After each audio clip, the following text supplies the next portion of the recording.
So one of the things I love about SE and how I see it different from a lot of modalities that treat addiction and work with families is that typically we see this as like a brain disorder, something to be managed, navigated, that you can't heal from. And the thing about how somatic experiencing views the human is that we have this innate capacity to heal, that our body, our psyche, our spirituality is actually designed with an innate capacity to heal if we can to begin clearing out the other things that are holding us back.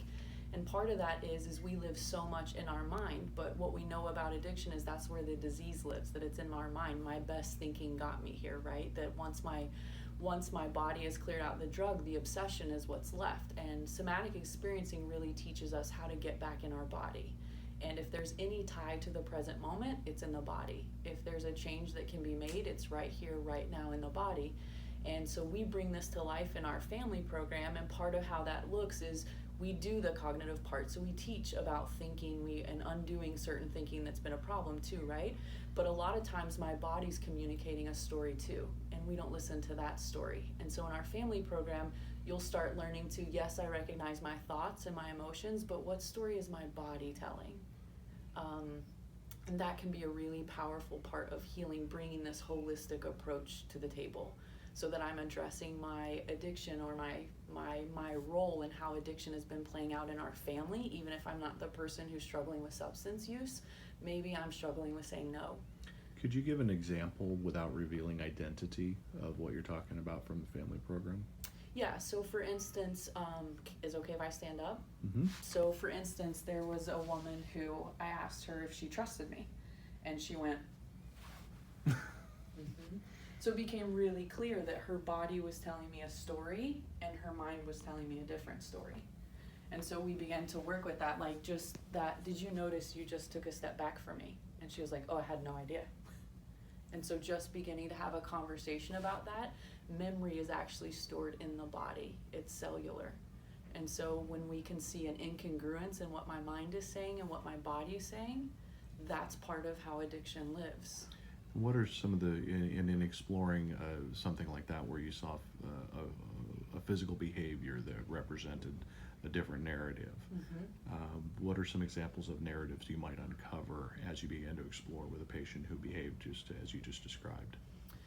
So in bringing awareness to it, awareness is the first piece. Did you notice you did that? And for a lot of people, no. So, isn't that interesting? So one, the awareness, and then bringing curiosity into it. Well, isn't that interesting? What do you think about that? What do you notice? And then what often happens is a client will start to tell a story. And usually that story is tied to some capacity in the nervous system where they went into fight, flight, or freeze. And so that's where we begin somatic experiencing. We won't get into the in-depth part of the process in the weekend, but that's where seeing an individual therapist to continue exploring what that backing up was, there's some sort of primal protective response in there. And somatic experiencing focuses in on those micro movements of those muscles and that primordial protective response so that that energy gets released out of the nervous system. Because that energy is what's keeping a person stuck in those responses, those traumatic loops, which a lot of times we're using substances to mitigate that in our nervous system. Usually people who live on the high activation of the nervous system are using things like alcohol, using things like marijuana.